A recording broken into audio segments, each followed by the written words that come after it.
always start to believe. Listen to your heart, tell me that you understand, 'cause you are the one for me. You just believe, you just believe, you just believe, you just believe, you just believe, you just believe, believe.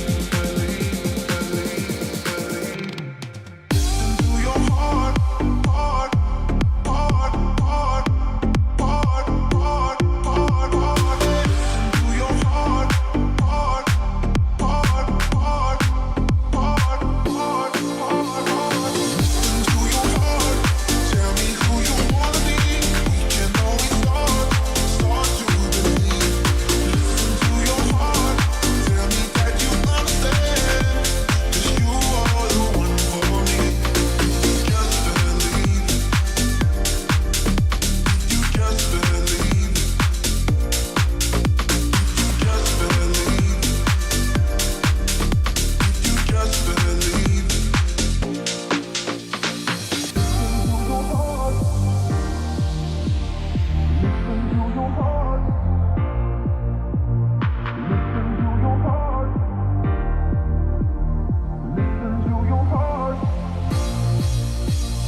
Listen to your heart, tell me who you wanna be. We can always start to believe. Listen to your heart, tell me that you understand, 'cause you are the one for me. You just believe, you just believe, you just believe, you just believe, you just believe, you just believe, believe. Listen to your heart, heart, heart, heart, heart, heart, heart, heart. Listen to your heart, heart, heart, heart, heart, heart, heart, heart. Listen to your heart, tell me who you wanna be. We can always start to believe. Listen to your heart, tell me that you understand, 'cause you are the one. Now you can hear me. Good evening, people. Good evening. You may be wondering where a certain Hugh Murray may be in the building. Unfortunately, last minute adjustment, of course. He's had a family shit come up, so it's me. It's just me for tonight. So, quick one, talk about Chelsea. I know a lot of you in the chat are already talking about Gundoğan. I'll talk about that. Go through some quotes, see what's happening. Let's have a look at who's here already. Justin, Stephanie, Adam, Gaming 44 Life, Gigi, Dash, Steve, Noah. Let's have a look. Mr. Fro, AK4, Pete, Bree, Blue Moon Edits, NP, Mojis in the building, NP, MCFR TV in the bill. Loads of the regulars. But it's just me. So maybe a bit of a shorter one. I will eventually move on to Chelsea. But there is some news. People want to talk about Gundoğan because it's very romantic and people like that. So before I get started, house rules, as you would say. Do me a massive favour and please leave a like on the stream if you haven't done already. I'll be monitoring. We are currently on 41 likes. Let's see if we can push 50. And subscribe if you're new. Very, very, very close to 10k. But yeah, man, this was supposed to be a two-man show, your normal late night chat, my favourite, your favourite, everybody's favourite show. But a last minute thing came up, so it's just me. Still want to give you the content because we haven't previewed the Chelsea game and stuff has happened today. So look, listen, send link, I'll join. If it was on StreamYard, Luke, I would be more than happy to get you on. But unfortunately, I am running it off StreamYard. So it's just going to have to be me, unfortunately. Otherwise, I would, but it's not StreamYard, so there is no link. But listen, hopefully there'll be a panel show soon. We can get you on there as well. I know Briggsley wants to come on. I haven't seen him in the chat yet, but you know, we'll make something happen once the season kicks off. But I will start with the transfer news. I will start with the place where people want to begin with, and it is from Barcelona concerning Ilkay Gundoğan, which, as you all know, given the fact that he's already been at the club. We know what we'd have. We know the positions he can play. He kind of suits the positional needs of the squad, really, doesn't he? So this is the report from Dario Sport, which is obviously a Spanish news outlet that covers Barcelona. Pretty sure it's a Catalan news outlet. Gundoğan has already informed Deco and Hansi Flick about his desire to leave this summer. At the moment, Barca are silent, but the player wants to leave before August 30th. And again from Sport, Ilkay Gundoğan has asked to leave Barcelona, reports Sport. Now, this is a bit of a bombshell.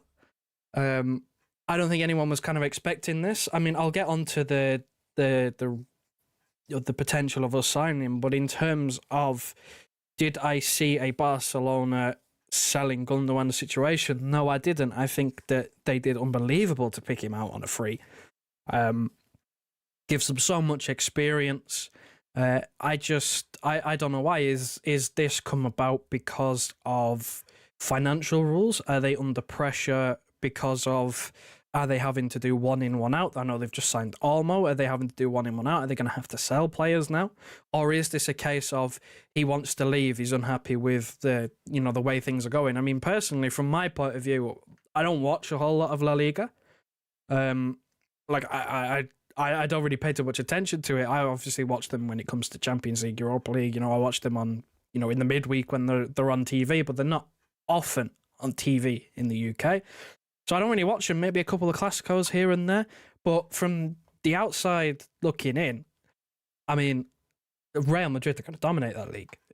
They have two genuine world-class starting 11s. It's actually ridiculous. So is he potentially viewing that and going, look, I'm 33. My chances of securing a La Liga title is, pretty minuscule here. I want to move. Or is he unhappy? I know there was a couple of times last season when he did press conferences after games for Barcelona where his body language didn't look great. The things he was saying was kind of damning on his teammates, saying, they're not angry when they lose. And, he's a leader. He's a winner. He wants to win. And if this is true, which I ain't going to say I believe Sport. I ain't going to say that they're reliable or unreliable. I genuinely have no idea on the reliability of the source. However, I would read into it a little bit with the fact that it is a Barcelona-based journalist, essentially. It's a Barcelona page. I mean, on Twitter or X, the bio, the place, the location literally says Barcelona.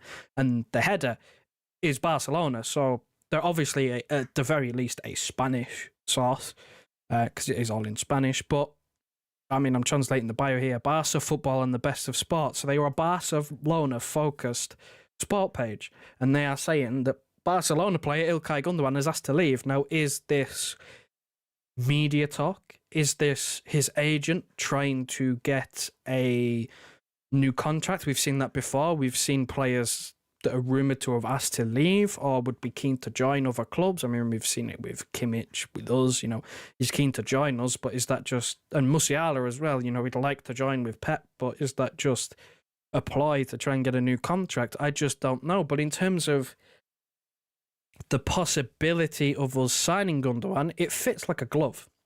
Because we've already had him. He's been our captain before, won the treble, then he left, unfortunately.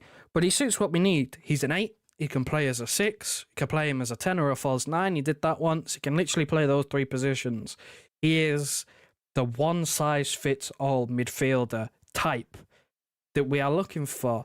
The one thing that I would say that stops me from thinking that this is any way achievable is the fact that he's been at the club before, and that is just something that under Pep throughout his entire career, it's just so unlikely that he signs the same player twice for a different club.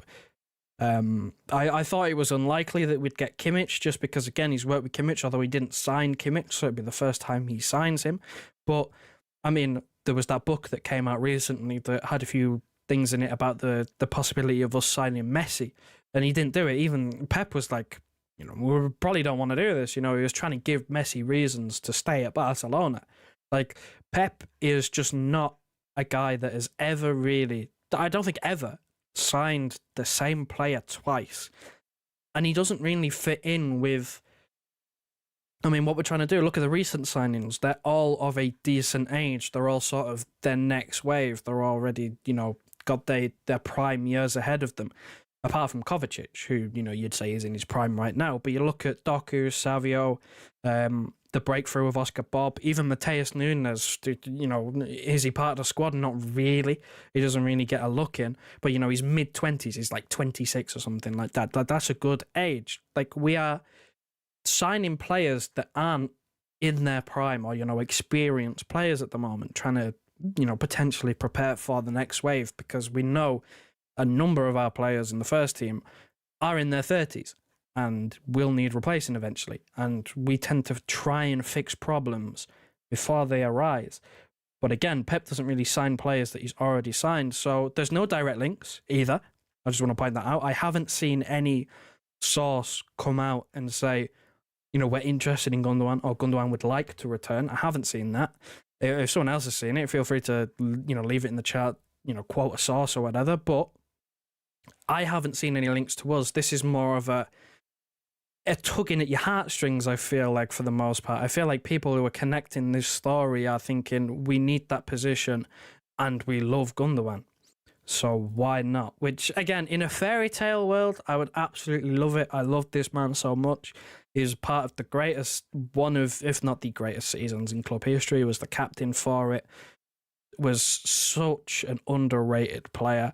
And I feel like we let him go at the wrong time. I feel like if what I believe to be true is true, and he joined Barcelona over the fact that we weren't willing to offer him a multi-year contract, that we, this is what we do, don't we? For the most part, again, Kyle Walker's kind of the exception. Kevin De Bruyne is the exception as well. Once players reach 30, you look at the likes of Fernandinho over the years, they are on 1 year rolling contracts. You take it case by case, year by year. The end of the 12 months, you might renew for another 12 months. If you don't think it's worth it, you let them go on a free. And I think, again, if I'm remembering correctly, Gundoğan was offered a 1+1.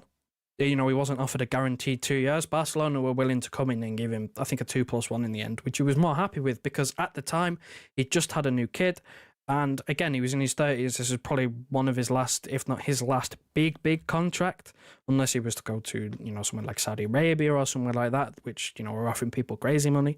But this was like, he wanted security more than anything. He won everything there is to win in England. He just wanted the security in his life.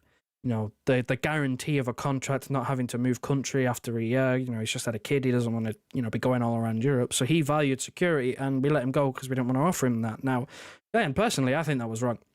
More than happy to see him on a 2-year contract. If that was all that was needed to get him to stay, 100% fine with, again, bending the rules a little bit and giving him a 2-year. No doubt. But if it's not, and I'm wrong, it's okay, I accept that. He went. What happened.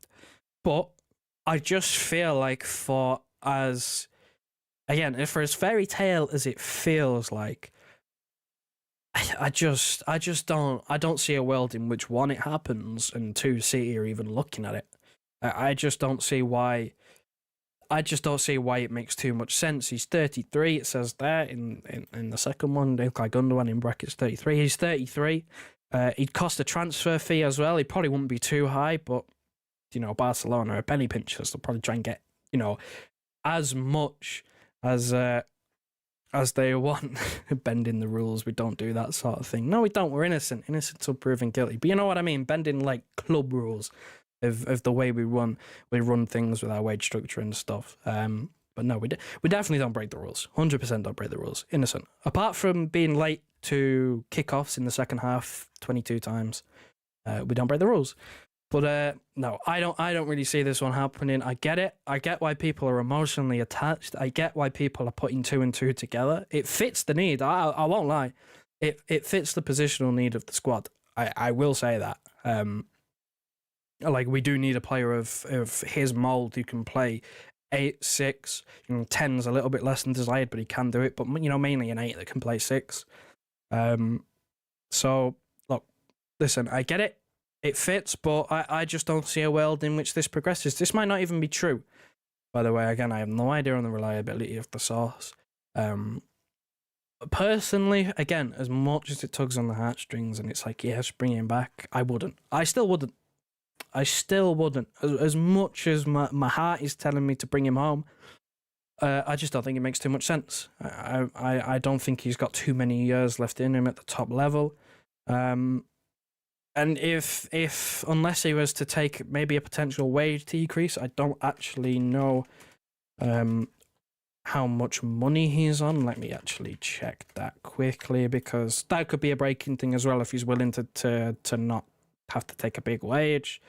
I'm looking here, 150 grand a week. It's not bad. It's not bad, but for a player who's 33 that we let go of, presumably because he just wasn't happy with the contract offer, or he had a better one on the table. It just doesn't make too much sense. So I'll leave that one there. I know I've seen a few people saying, like RC saying bring Gundoğan Mahrez home. Again, like your heart tells you, yeah.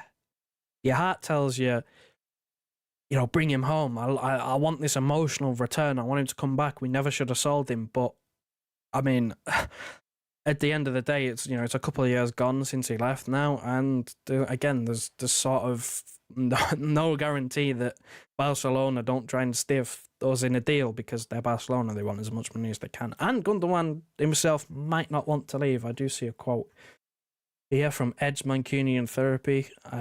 Crucial victory in our season opener. Good job, Gundoğan, after their Barca win. So, look, I wouldn't read into that too much again, because players say all sorts of things on social media that don't turn out to be true. Isn't there a danger Arsenal comes in? There is potentially a danger. I guess if Arsenal were to come in, potentially changes the situation, but as crazy as it sounds, does Gundoğan start week in, week out for Arsenal? They have a pretty settled midfield. Ødegaard in the 10. I don't think Gundoğan starts over him. He doesn't start over Rice. Does he start next to Rice instead of Jorginho? Potentially that would be where he fits in. If they're going to get Merino in, again, if Arsenal are going for Mikel Merino, which makes more sense, he's younger, he's got more years ahead of him. Would he be an option over Merino? I really don't know whether Arsenal will be interested in this. Again, I haven't seen any. I searched his name briefly just to get the quotes up, but I haven't really seen, because I was out when all of these things was happening, but I haven't seen if there's any interest in Gundoğan. I haven't seen who actually would want to sign him if he is available. I don't know whether that'll come out in the next few days, but I'm imagining that, there'll be top clubs. There'll probably be offers from Saudi as well, but I imagine there'll be a few top clubs sniffing about. If we're one of them, I get it. I really do get it if we are one of them, because we need someone in that position. I just don't think he's the right man given his age. And again, it's not a long-term solution. We want a Rodri backup. Having someone, signing Gundoğan who's 33 may give you a season or two, but then 2 seasons down the line, you are back in square one. You still need a Rodri backup. So I don't really think that, if we're going to go and sign some, an 8/6 hybrid, I'd rather it be someone younger who's going to be able to stay a bit longer, so we don't have this issue again in a couple of years. That's kind of my thinking on it. But if Arsenal potentially want to sign him, it'd be a very good addition for Arsenal. I think it'd still be a good addition for us. It just doesn't solve the problem that we have of a Rodri backup, which, maybe again it does it for a couple of years, but then again, 2 years down the line, you are in the same situation where you're searching, going, who can play as a Rodri backup? It's not going to be Calvin Phillips. For as many times as Pep has said, he deserves game time. Calvin Phillips' future at the club isn't done. It's done. It's done. It's done. I mean, I've seen Wild Rift gameplay saying swap Cancelo for Gundo, easy win. That would be a deal where I would be okay with it. I really would be okay with it, because Cancelo's not in the squad. I'm going to speak on it because it's in the title, and Pep again has spoken on these sort of things in his press conference. But for me, if we can do a straight swap, we take Gundoğan back, they get Cancelo, that is 100% fine by me, because we're not paying a transfer fee for Gundoğan. We get a player that I know we will use and will cover the holes in the squad that we currently have, and we get rid of a player who's on high wages that basically doesn't play and that wants to leave. So, again, I would take that. I just don't know whether I'd be wanting to negotiate a transfer fee with Barcelona over a player that, doesn't long-term fix our problem. So that's kind of where I'm going to leave it. I get some of the suggestions, but I don't know how this ends. I don't think he moves from Barcelona personally. I think that, we're 2 weeks away from the window and now he's asked to leave when the season started. It just doesn't really line up timing-wise for me. So, look, I guess that's Gundoğan. You know my stance on it. I know some of your stances on it. You want him to return, and again, we'll see. I doubt that he leaves Barcelona, but it does get me kind of nostalgic and thinking about trebles again. So we'll leave that there. We'll move on to Chelsea. I guess we'll move straight on to Cancelo, actually, because I saw obviously the message on screen is swap Cancelo for Gundoğan. I guess we should move straight on to Mr. Cancelo, obviously partying at Bernardo's 30th the other day, but Pep Guardiola has spoken in his press conference. There's quotes coming out about 10 minutes ago with his embargoed section, but this was yesterday. I've never doubted about his qualities for 1 second, but I don't know what is going to happen. This was in training. We say hi, we talk and trained. That's all about what's going to happen. It depends on his agent and the club. At the end, if he has to stay, we will treat him like all the other players, and we have done since I've been here. And obviously there was another one which I didn't manage to find when I was having a quick look through, which is basically him saying we've had no offers for Cancelo. There's been nothing on the table. No clubs come in for him. And, he's training and he's currently part of the first team squad. He's just in sort of a limbo situation that, he's not really wanted. He doesn't want to be here. But no one else wants him. Like, who want me? Like, we're in a little bit of a sticky situation with this one where, again, he's fallen out with Pep. He's been banished, essentially, sent out on loan a couple times. And we don't have a need for him anymore. There's no positional need. He's not good defensively, so he doesn't really fit in the back four, which, for us, we've played 4 centre-backs at times. He doesn't fit into that. Is he good enough to play in midfield? Doubt it. I mean, that's one of the reasons why he actually left in the first place, if you remember. You saw the emergence of Rico Lewis, who played as an inverted fullback. When we had that wild John Stones run going on before John Stones was in there, Rico Lewis was inverting from fullback position, and he came in at the expense of Cancelo.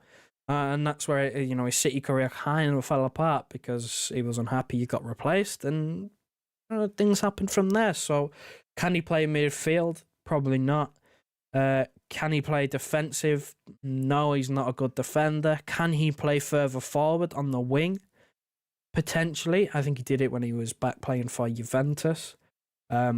So, with the injury to Oscar Bob, if we were to be forced to keep Cancelo because nobody, wants him, then maybe he gets a game on the wing if needs be. I just don't really see where his game time comes from. I don't really, even though Pep has said that, he's training and we've said hi and, we've moved on. It's not a Pep thing to do.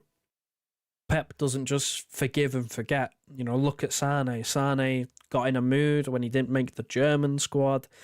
And then Pep benched him for the next season. And then he did his ACL and then he left. Like, if Pep doesn't just forgive and forget. If he doesn't like a player, the grudge stays. Look at someone like Zlatan. He never gelled with Zlatan when he was at Barcelona. And that relationship is still kind of tarnished to this day. Like, he still kind of holds a grudge against Zlatan. So, I don't think there's any, hugging and kissing, hugging, making up, that sort of thing. I really don't think. I think the damage has been done. I don't think he was part of the squad even for the Community Shield.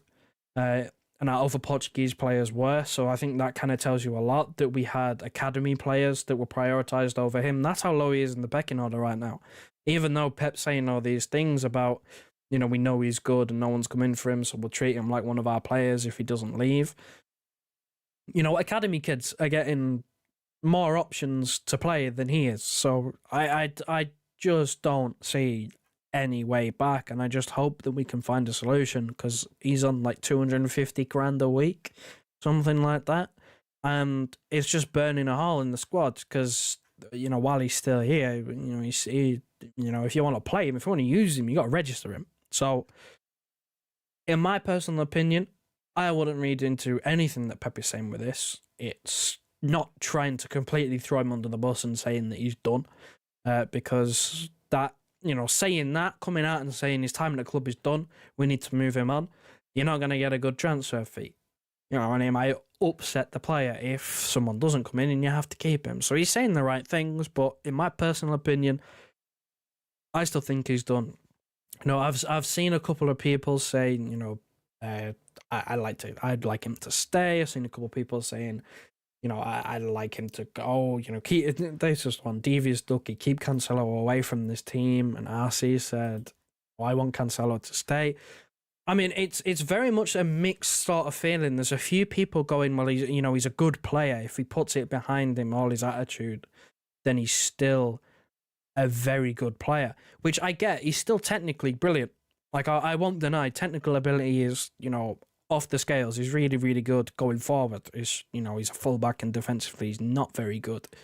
But I'm of the opinion of he soured the relation with players, manager, when he left, when he kicked off. You just don't forget that. This is not, it's not a one-time thing either. If this was something that happened and, we move on and, Cancelo had this one outburst and that was it, then I'd go, maybe. But this is a recurring theme. This isn't the first time that Cancelo's got upset because he's lost his place or things haven't got his way. He's done it at other clubs as well. This has been something that has, followed his career. So the fact that it's reoccurring and it's a thing that he keeps doing, just keep him away, because one bad apple can spoil the bunch. One player with a bad attitude within the dressing room, within the squad, within the training grounds, just one bad apple can spread out through the whole squad and make things toxic and make things really uneasy and uncomfortable. So I really don't see a way back. I'm hoping that we find a solution. I don't know whether Barcelona are interested at all because of his big wages and a potential transfer fee, even though we're not actually demanding, that high of a transfer fee for a player of his caliber. We just kind of want him gone. But again, if there's no offers, there's nothing you can do. There's potential interest from Saudi. But I think there was interest from Saudi last year, and he wasn't too keen on the idea of going there when he had options like Barcelona on the table. So, again, end of the day, we'll see what happens with this guy. Personally, my opinions. I got strong opinions on this guy. I've kind of taken it down for this one, but my opinions on this guy. I want him gone as soon as possible. I don't want him in the squad. I've wanted him gone since the start of the window. My opinion hasn't changed. I don't care how good he is. If you've got a bad attitude, I don't want you. As simple as that. I want players who want to play. I want players who want to fight for their place as well. If you're not willing to fight for your place, you can go and get your place elsewhere. If you want guaranteed game time, we've had players. Sterling wanted game time. He was told, no, you got to work for it. He went to Chelsea. Sane was, wanting to be in the squad. He was told, you got to fight for it. Went to Germany. We've had players that, we've had talented players that have been told you need to work for your place, and they're not happy with that. They see an opportunity to get paid and play somewhere else, and they take it. Cole Palmer, we basically told him, we've got a plan for you. You're not gonna play too much, but you will eventually play. He's like, no, I want game time. So right, fine, we let him go. There was no bad blood there, and it wasn't a case of, we told him, fight for your game time. It was we've got a plan, but still, he was on minimal game time. He didn't want that. He left, and he's flourishing. So fair play to him. We're not a club that rushes things. We play players based on how they perform and what, we have a plan for players. I mean, look at the prime example of where it has worked out is Aguero. When Pep came in, he wasn't a fan of Aguero. He signed Jesus. Jesus came in and Pep told Aguero, fight for your place. Within a few weeks, a month, Aguero was back starting. because he worked for it. He worked for his place back. He proved he was better. So that is what I want from players. If Aguero can do it, at the time, greatest player in the club's history, can do it, can turn around and prove the manager wrong and say, I deserve to start, look at how good I play. You know, every other player that walks through the door can do the same thing. And if they don't want to do it, they can leave. And that has been my stance. So if Cancelo kicked off by his game time, he can leave. Because, it shouldn't be guaranteed just for namesake. You know what I mean? If Rico Lewis plays well, he should play. So that is my stance on Cancelo. And that's kind of all I've got to say on the matter, really. I don't really have too much else to say. There's been no offers. Not a whole lot of interest, but I think for both parties it's best we move on. But I will also move on to the other quote that I want to highlight that is also in the title. Breaking: Rodri is ruled out for Chelsea versus Man City this weekend. With a Pep quote: he didn't train, I didn't see him yet, I think he feels good, but we will see when he starts to move his body how he feels. No chance for Chelsea. And that is kind of the only quotes I got up in front of us. So, look, this came as no surprise. I think I said it the other day that, there's no chance Rodri plays. I don't even think that, Foden, Stones or Walker are probably going to start, even though they've trained. I don't know whether they'll even start, given that, they ain't played. They've only trained a couple of days. So, listen, no big surprise from me. It shouldn't be a surprise to you, but Rodri is unavailable for Chelsea. There is also a bit of news from Simon Mullock from the Mirror saying Man City are ready to offer Rodri a double your money pay rise to keep him at the Etihad Stadium, hiking his wages to around a basic $375,000 a week. Talks are also planned to hand Erling Haaland a pay rise, but Man City have made Rodri their top priority. So, there is some Rodri news. In terms of the contract, I'll touch on briefly. Fully deserved. The man is just, he's the most important player to the way that we play. He's the cog in the middle. Whenever we play without him, we just don't play as well. We usually drop points. And he's a winner. And he's approaching the prime of his career. And even though he's still on like $200,000 a week, the man is severely underpaid. He really should be up there with the highest earners. And a $375,000 a week. It puts him up there just below Kevin De Bruyne. I think he's on 400. Haaland's on 350. So, it's in the middle. So, look, fully deserved. But in terms of Chelsea, you won't see him. Hopefully he's back for Ipswich and we can have a kind of fully fit squad. Oscar Bob's out, but you know what I mean? First teamers that aren't Oscar Bob can be fully fit and available, and we can, pick up steam and try and, start maybe a run. I know we're slow in the start of the season, but in terms of Chelsea, we're going to be without him. Let's go through a couple of chats here. Ruiz and Eze from Palace. Let's see. From what I saw, NP, from what I saw yesterday, and I think Romano quoted it as well, Eze's release clause actually expired yesterday. So that option seems to be off the table. I didn't know whether to actually talk about Eze on this stream, because it was, we touched on it last time and not a lot has changed. But listen, in terms of Eze, it looks like it's basically done. I don't think that we're going to negotiate with Palace with 2 weeks left, because Palace will want a lot more than 60 million. I'm talking they might want up to 80. And they probably just don't want to lose him because, their season started. They're on the way tomorrow, I think. They play before us. So I think you can basically just class Eze as dead in the water.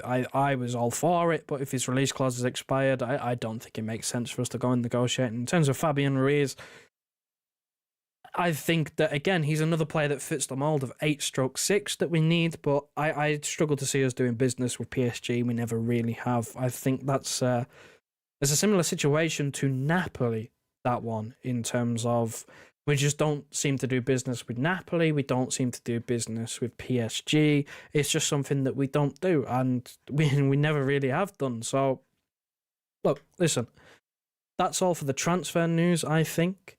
Let's see, Vitinha would be perfect. Again, another PSG player, man. If he didn't play for PSG, I might, pay more attention to it. But in terms of, trying to sign a player in that mould, I do agree with MP. Proper six ain't going to sit on the bench behind Rodri. Any six that's worth their money, that thinks they're any good, They won't come.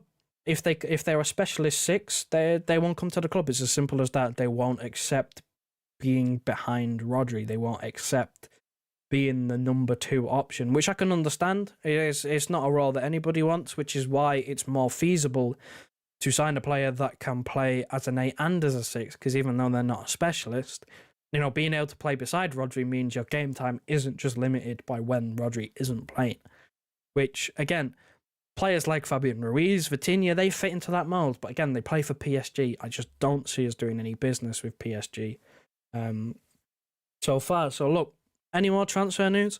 Pile it in. I may discuss it later on after I have previewed the Chelsea game, but let's move on to the Chelsea game. Let me find out my proper layout for this.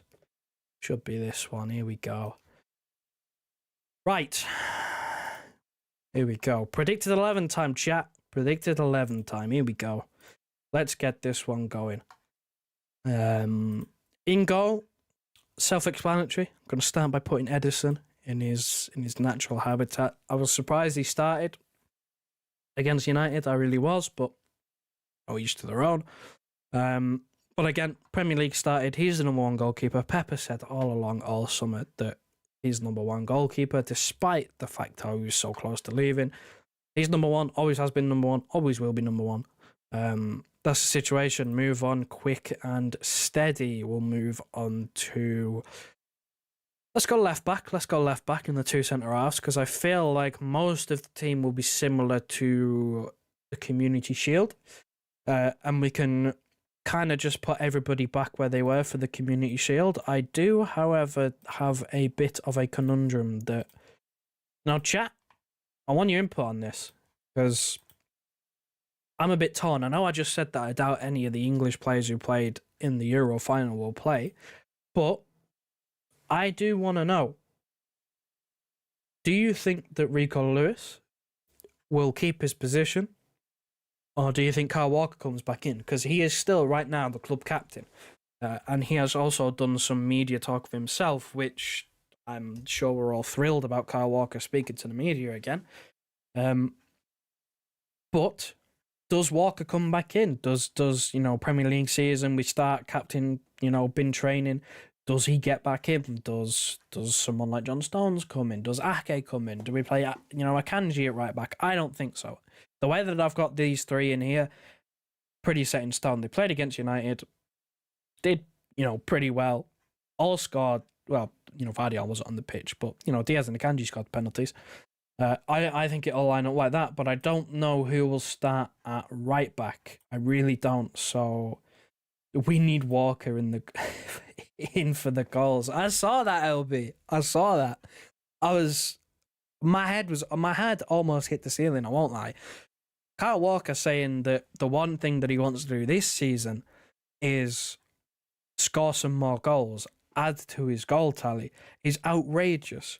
Anyone who sits behind the goal, anyone who sits south stand or family stand, who sits behind the goal, 2nd tier or higher, please would you purchase a hard hat and some other protective gear, because there may be a few missiles coming your way from a certain Captain Kyle Walker, because let's be honest, I think we were all sick of seeing the sight of him 30 yards from goal do his little speedy run up, because you knew exactly what was happening. He was about to try and smash one in the top corner, and more often than not, he's either straight at the goalkeeper or straight into Rosette. And he tried it so many times. He tried at least one of them a game for the first 3 months of the season. And it just pissed me off so much, because it was just such a waste. I don't think I've seen him score a goal for 2-3 years. It's not just not going to come off. I was happy when he stopped doing that, but I put out a tweet about it and I said, look, listen, just focus on your defending first, because some of that was a bit dodgy last season. So does Captain Kyle Walker get back in? And a Fraser out here saying Vardy or RKD as a Kanji will be my back 4. I'd like to see something like that, although I do feel it's harsh on Rico Lewis. I just don't think he play a Kanji at right back when he's got Rico Lewis, fit, ready, game ready. Because, he played pre-season, played in the Community Shield. And he got Kyle Walker back. I don't feel like he plays a centre back. So does Walker go in? A fun fact: Walker hasn't scored a Prem goal since 2020 against Sheffield. I mean, come on, like seriously. That was at the start of the season, I believe, as well. It was probably about September, if I remember rightly. It was quite early on in the season in 2020 against Sheffield United. It was 2021, wasn't it? So it's been what? It's almost been 4 years since he scored a goal, and he keeps trying 30-yard pop shots. It's actually sickening if you think about it. How many attacks have we potentially wasted where we can break a team down and potentially get a better chance, closer to goal? And Kyle Walker has decided to run up and hit it as hard as possible from 30 yards. I mean, it's just ridiculous. I really hope he stops shooting. I hope he doesn't live up to his words on this one, because I don't think I can take a whole season of him shooting from 30 yards once a game, every game. I just don't see it. But in terms of Chelsea, because I do want to move on from the predicted 11, I've seen a few conflicting things here. I'm saying Walker not needed. Even Fraser saying sell Walker to Saudi and buy Frimpong. I don't necessarily think Frimpong is a Walker replacement. I think he just is. I've had this conversation so many times on stream, and I'll put it simply: look at his heat map on any stat page from last season. He was like the highest player. He had the highest average position of that entire Leverkusen team. The man was basically a winger. He's not a fullback. He's a good player. Don't get me wrong. He's a good player. I think Frimpong is an excellent player. But in terms of selling Walker and getting Frimpong in as a right back, I just don't know whether that work. I don't know whether that would work. Potentially, if we were to do a thing where, let's say, Foden plays out on the right and plays like he did last season, where, he starts wide, but ends up central and the fullback ends up really high and wide. Frimpong could be an option if we were to do that, if that was the plan, to get De Bruyne and Foden in the same team in a central position. I could see it, but I just don't see that happening. I think it's very late in the window as well to get some sort of deal with that happening. So, look, I don't think that Frimpong is the answer, but I'm not going to say I'm against the option of selling Walker. And if Frimpong comes in, look, we clearly have a plan to do something with that, if that were to be the case, because he's a different player to any of the defenders that we've got, because he's not really a defender. But, if we're going to sell Walker, do we need a replacement? Probably. I would say so, if he was to sell. I know there was an exclusive on Seat Report saying that Saudi are interested, so we'll see how that one develops. But, if, to be honest, it's very late in the window. Do you want to part ways with him now? Would we wait to sign a fullback?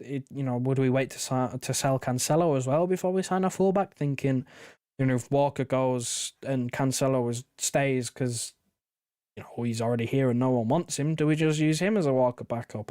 There's too many things going around my mind to really think about Kyle Walker right now. But I'm not going to put him in. I am not going to put him in. I'm going to stick with Rico Lewis. I'm going to stick with my guns. I'm going to stick with my gut. My gut tells me that players who played in the Euros final, who just got back and have only trained a couple of days, I just doubt that they'll play from the start. I'm not saying they won't play at all, but from the start, I think is very doubtful. Moving into midfield, of course, no Rodri means that Kovacic retains his place at the base. Gonna put Kevin De Bruyne in his natural habitat because, look, listen, if Foden's not going to play from the start, which I don't think he will do, Kevin De Bruyne got 20, 30 minutes against United in the Community Shield off the bench, some decent minutes, scored his penalty, was the captain, lifted the shield, all them sorts of things. Put Bernardo next to him as well. I think that, that'll be the midfield three. I don't really think we have too many options. Look at Mateus Nunes, James McAtee, Nico O'Reilly being our backups. Phil Foden, you can throw him in as well because he is, available. But in terms of, fit, game-ready options, not great, to be honest, not great. Mateus Nunes is your only real senior option there. You got Nico O'Reilly and James McAtee, as I said. But, this is Chelsea, Stamford Bridge. You want your big players. You want to put up a... Listen, LB, man. I know you've been drinking. Why is you playing centre mid? Listen, man. Listen, I'm glad you're here, innit? It's nice to see you, but LB, we need a DM. Hugh is available. I wish, mate. I wish. Hugh could be our 6. I reckon he could do a job. Is Hugh our new 6/8? Listen, maybe that's the family matter. He's on a plane right now. He's on a plane to London. He's down with the squad. He's going to play tomorrow. Maybe that is the plan. I mean, I can't really do worse than Phillips, can you? But no, look, I'll move on from that. Move into the front three. I think it's very self-explanatory. I think it kind of picks itself. Doku off the left, Haaland through the middle. Haaland will definitely play, and it would have been Oscar Bob, which again I've spoken on this. Real shame, really unfortunate. He would have started this game 100%, but he's injured. So next option for me is Savio. I really think that this is the lineup going forward, because again, Phil Foden just recently back. You could maybe make a claim for Grealish because he's back in training, but again, do you want to risk it because he's just got injured again? So listen, I'm happy with this team. Couple of changes. I'm not going to say I'm confident because this is the first game of the season. This is, and we have spoke about this before. This is the part of the season where Pep experiments. We don't know what names Pep is going to pull out. This is the part of the season where we see players play funky positions. We see funky formations. We see everything. We've seen many a things at time. We've seen Bernardo at left back. We've seen Foden at left back. We've seen everything. We've seen Alvarez in an 8. I'm going to stop because the list goes on. But we've seen a lot of things. So predicting the game week 1, the match day 1, starting 11 is very difficult. It's very difficult to try and get this one spot on. But I think if I'm going off what I saw in the Community Shield, I think you just take the young players out and put your first teamers in. Rico Lewis, I would class as a first teamer. He's been doing this for a couple of years. But in terms of McAtee and O'Reilly, you take them out, put your senior pros in, Bernardo and De Bruyne, keep the rest pretty much the same. You can't play Oscar Bob because he's not available. So, natural replacement for me, Savio comes in. And that wing partnership is something that, one, I want to see this season, get a decent run in the team because it's very, very exciting. But for 2, he's very dynamic. During the game, Pep has already said, when we signed Savio in pre-season, he was saying that he could play both sides. He's also saying Doku could play both sides. So that wing partnership can line up any way. They could switch mid-game. They could, be switched from the start, and you could have Savio off the left, and Doku off the right to start the game, and then they could switch. There's so many things you could do. You could even have Bernardo Silva go out onto the right, and De Bruyne, swing out wide like we've seen him do numerous times from midfield and go into wider positions. So it's a very, very, very attacking front 5, front 6 even, because Kovacic at DM, not normally a DM, the double pivot, which will more than likely be the double pivot of Bernardo and Kovacic. There's not a 6. there is not a 6. So it's a very attacking team. But the game should be open. We know fine well from experience of having him as a coach what Enzo Maresca is like. We saw his Leicester team in the Championship last season, or at least I did. They were very attacking, very open. We played against them in pre-season. They were very open. They were making a lot of mistakes at the back because they wanted to play out. They wanted to play football, which again, it's pre-season.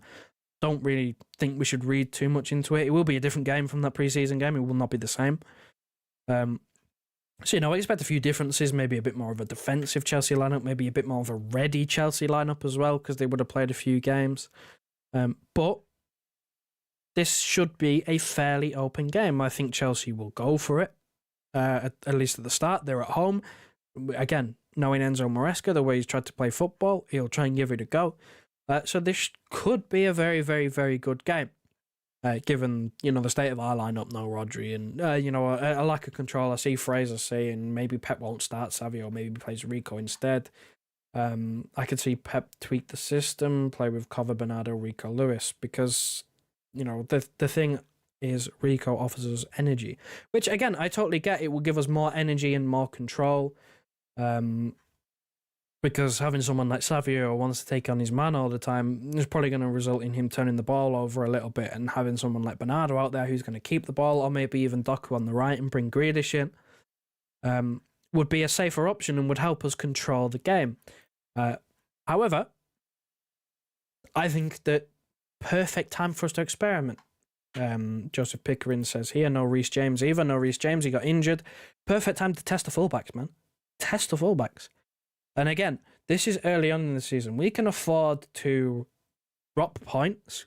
I'm not saying that I expect us to, or that I want us to, or, that's, to be happy with a point. But how many times have we done it where we drop points early on in the season and the last, 14 games, we win them all?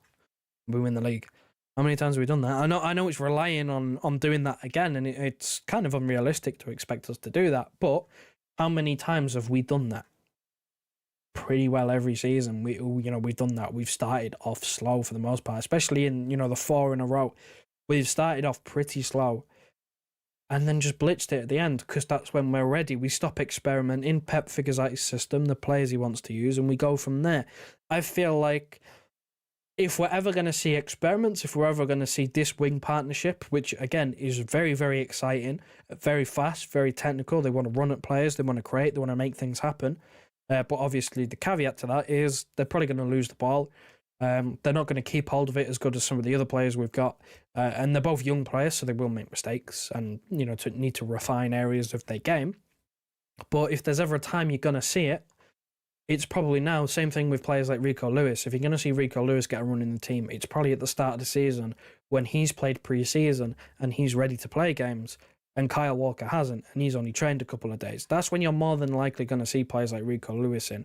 That's when you're going to see Nico O'Reilly, James McAtee. When there's holes in the squad, when players aren't up to match sharpness, that's when you're going to see him. I think the same will be done with Ipswich as well, because we're at home and Ipswich are newly promoted.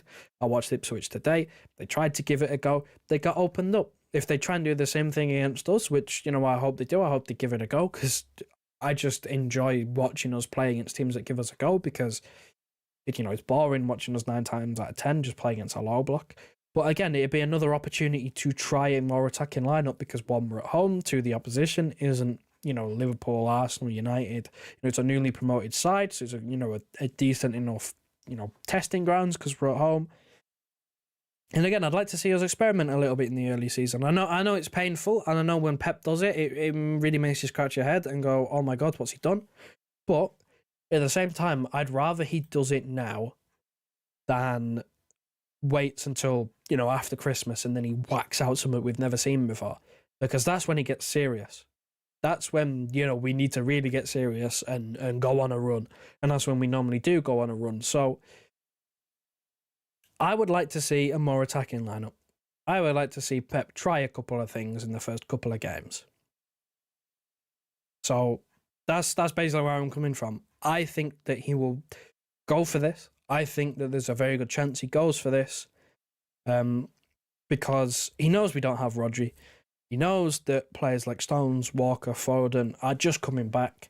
And, we're not as strong as we'd really want to be to start the season. So maybe his other option, instead of sacrificing our attacking play to make us, really, really safe and controlling and, people might say boring, maybe his other option is to just go for it a bit more and try and score a few goals, and instead of trying to cover up the weakness, play to our strengths. We've got a number of attacking players. Salvio we just signed, Doku in season 2. We've got attacking players that are ready and want to play and want to make things happen. So go out and use them. See what they do in the first few games of the season. It was the first few games of the season last season that had everybody hyped on Jeremy Doku, that had everybody going mad, saying how good he was. And it was sort of the after period of when Pep was experimenting and he tried a few things and people had started figuring out what Doku wanted to do. Opposition was figuring out what he was trying to do, that, it tailed off. So kind of want to see a few things tried in the Chelsea game.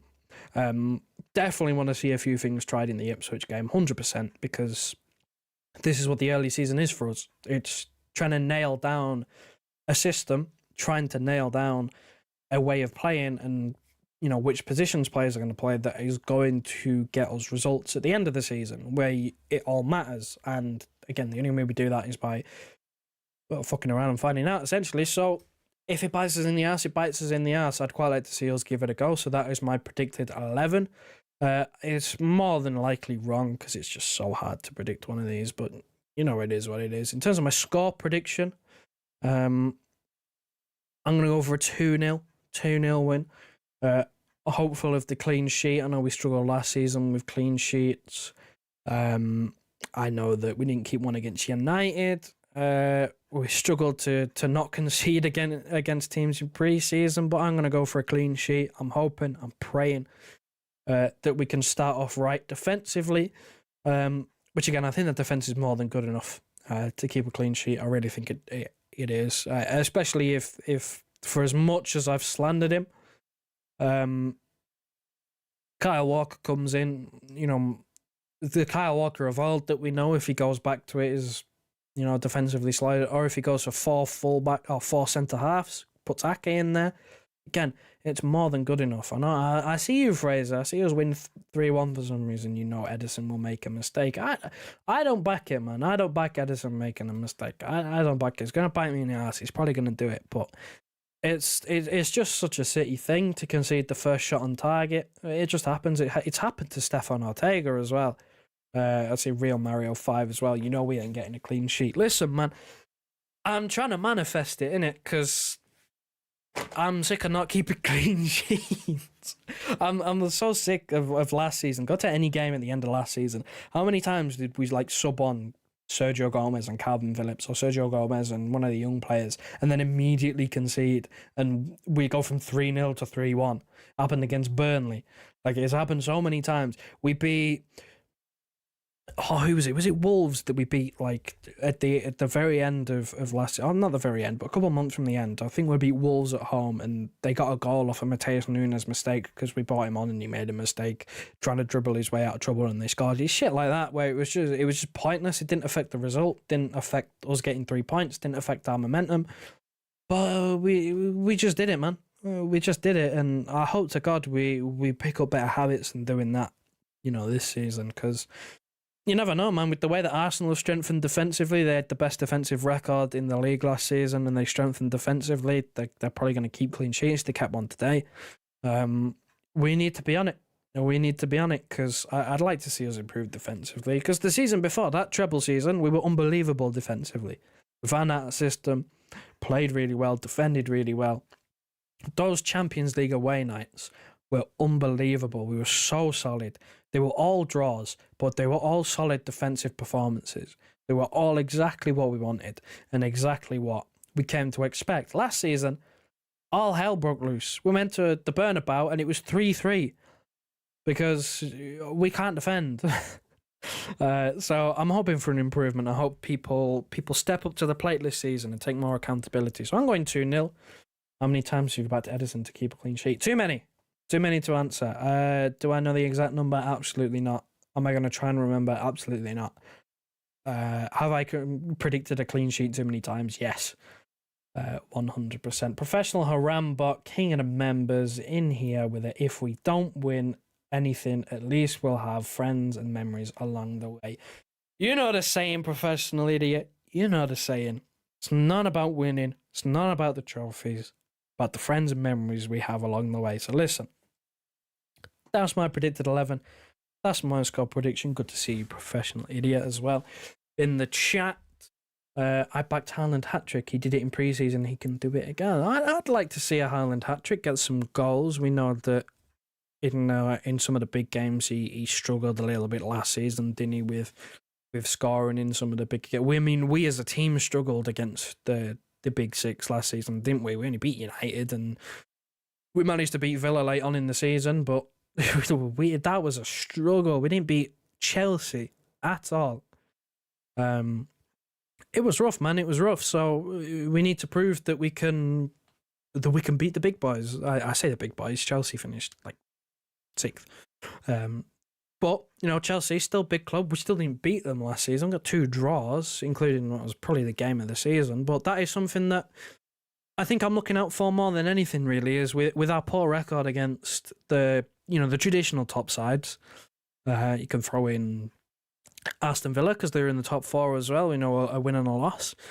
Our record against the bigger sides was not great last season, so I'm hoping we rectify it. And again, I'm hoping we'll rectify the defensive, lapses and tomfoolery that was happening last season. And I hope we can all just put it behind us. I know it's early in the season; it probably won't happen, at least not right away. But we've got an opportunity. First game in Stamford Bridge, 4-4 last season. Didn't know how to defend. Could score loads of goals. Let's do the same thing we did last season. Score loads of goals, but learn how to defend. Do the defensive things right. Defend well. Change the result. Get a win. Get 3 points. That's the main thing for me. I want to see a couple of encouraging signs, hopefully with a bit of maybe a funky team with a few things that maybe won't be expected. But more than anything, 3 points to be taken. But I want to see a couple of things. That's what I'm looking for early on in the season. Is I want to see signs that there is method to the madness, and Pep is not just sat there in the dressing room with a roulette wheel and going and spinning it and going, yeah, you play there. I want to see the method. I want to see the method to the madness, which is hard with Pep sometimes. But look, man, it is what it is. Professional idiot. I want our teammates actually to look to pass to Haaland when he gets open and makes runs. Well, hopefully, with Kevin De Bruyne being fit to start the season, he'll get a bit of service because, again, that was another thing that we lacked. Even though he didn't have the best of goal records against the bigger sides, and we didn't have the best of team records against the bigger sides last season, the man went with no service in some of those games. The man got no ball. No ball. Even some of the times when De Bruyne was playing, he had no ball. So, again, that kind of feeds on for the two winger argument of having Doku and Savio. Yes, it gives us less control, but listen, man, if you want to find Haaland, there's your 2 road runners. You've got Kevin De Bruyne in behind there as well. Go mad. Go mad. Find the runners. Find the man in the middle. And he will score. You get him chances, he'll score. I backed this man to score. I don't care how many chances he missed last season. Haaland does need to work on his first touch and holding play. Other than that, he needs service. There's things that he does need to work on. His general play is not great. Like his first touch, his passing, his hold-up play is okay just for the sheer size of the bloke because he's fucking massive. But against, some of the bigger defenders, it needs a little bit of work, which he will get better at. But give him service. The man scores. Again, don't care how many chances he missed. Don't care how many games you give me where he missed a sitter. Don't care. You give him service 99 times out of 100. Like, bro is scoring. It looks like Hughes playing midfield. I know it does because his picture's in the middle, but just branding, innit? I had to put something there. So it used to be the old branding. That's the only reason why it's there, and I covered it up. Otherwise, it would just be the centre circle. So, can he play 6? Can he play 6? We've had this conversation. But look, that is my team. My prediction is 2-0. Hugh with a red in the first minute. He does that on Pro Club sometimes when we used to play that, which is funny. But look, listen, I'm going to leave it there. I've been live for about an hour on my own. I know it's weird. It is weird for me as well. I've never done this. I didn't expect to do this. But look, he had a family emergency. I let him on with it. I said I'd cover. Because I just wanted to give a bit of a preview, give a little bit of a preview of the Chelsea game because we didn't get to talk about it on the last time. Only just got on. Where is he? Is he okay? He's fine. He's fine. He just had some family matters to attend to, Andrew. So he couldn't make the stream. He had a bit of a last minute thing that he had to get right, but he should be fine. He should be fine for in terms of after the game. I will speak to him about a watch along. I'm gonna go ahead and say probably not, because he was unsure at the start of the week. I'm gonna go ahead and say probably not a watch along, but there will be some content after the game. So look out for that. Whether it be a video or stream, both. I don't actually know what the plan is. So keep an eye out for that. Subscribe. Hit the notification bell as well. So you don't miss a video. If we drop a video, you don't miss it. Or if we go live and do a late night chat tomorrow to talk about the game, you don't miss that either. Because again, I don't know what the plan is. I'll speak to him on that. But Yeah, in terms of this stream, it's been good, man. It's been good. I mean, I've enjoyed the chat. We talked about Gundoğan, talked about Cancelo, Rodri, talked about the game, what I expect to see. You know, went through a few chats, what you expect to see, a few score predictions in there. So look, I'm looking forward to the game. We are officially back now. I know the Community Shield technically marks the point of being back, because that is the curtain raiser, but glorified friendly for me. Don't care that we won it. You know, I'm glad that we won it because it's United and it is, you know, silverware, and Arsenal were taking pictures of the dinner plate with the dog and celebrating when they won it last year. But, you know, it is what it is. We've won Community Shields. We've lost Community Shields. It is what it is. I'm not really bothered. But this is, you know, this is where the serious stuff starts. So I'm looking forward to it. Hope you guys are. That's been me, that's been the stream, that's been the preview. If you're watching on playback as well, do not forget to hit the like button, it really helps the channel out. And yeah, man, see you tomorrow after the game at some point for some form of content. Listen to your heart, tell me who you wanna be. We can always start to believe. Listen to your heart, tell me that you understand.